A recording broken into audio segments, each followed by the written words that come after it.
People think they rewatch movies because they love the story.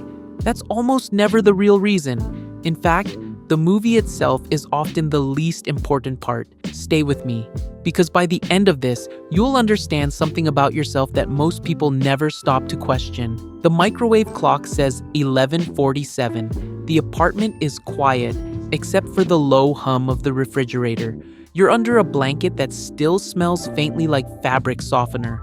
You open a streaming platform. Hundreds of titles appear instantly. New releases, trending now, recommendations based on what you watched last week.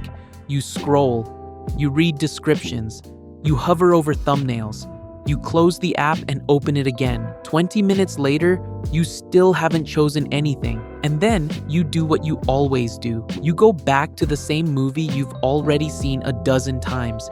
Within seconds of pressing play, something shifts. Not excitement, not relief exactly. Something quieter than that. Something that feels like arriving somewhere familiar after a long day on the road. Not because you forgot what happens next, because you already know exactly how it's going to make you feel. And right now, that certainty is exactly what you were looking for. Maybe that's happened to you tonight. Maybe it happens every week without you ever really thinking about it. And if it does, you're about to understand exactly why. Because most people assume this habit is simple. Comfort, nostalgia, maybe even laziness. But the psychology behind it is far more interesting than that. And once you see it clearly, you'll never look at your movie habits the same way again. Think about what your brain has actually been doing all day.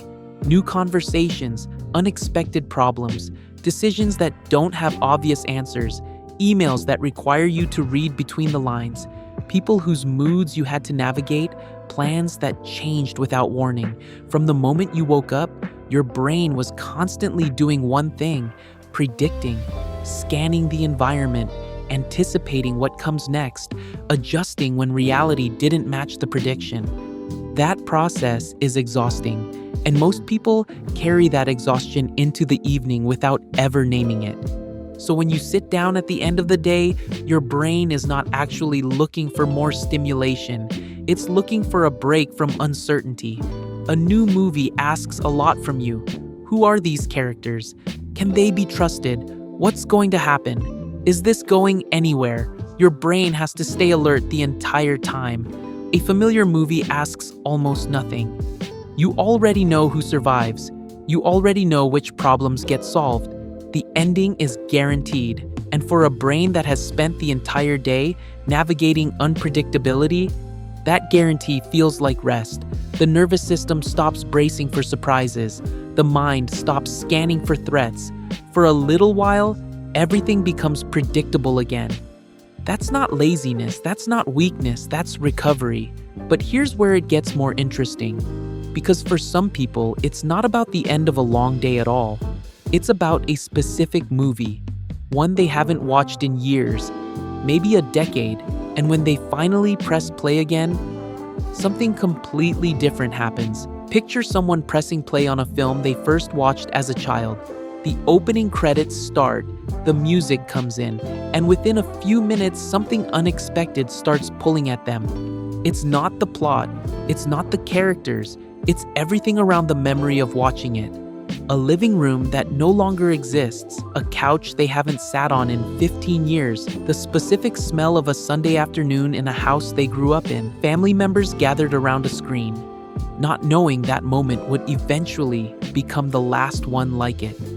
Summer holidays with no responsibilities, a version of themselves that hadn't yet experienced the things that would change them. The movie becomes a time machine. Not to a place, to a feeling, to a version of themselves they can no longer reach any other way. Sometimes people think they miss the movie. What they really miss is the version of themselves that existed when they first watched it. That's why certain films feel strangely emotional before anything emotional has even happened on screen.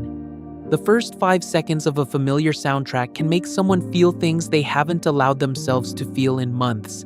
The emotion isn't in the movie, it was already there, inside the person watching it, waiting for something to unlock it. The screen doesn't create the feeling, It just opens the door, and sometimes that door is the only one left to a place they loved. And this leads to something even more unexpected. Because what if the feeling people keep returning to isn't about the past at all? What if it's about something they still haven't finished processing in the present? Think about a movie or a show you've come back to over and over. Really think about what it's about underneath the surface. Maybe it's about loss, maybe it's about loneliness, maybe it's about finding someone or finally letting someone go.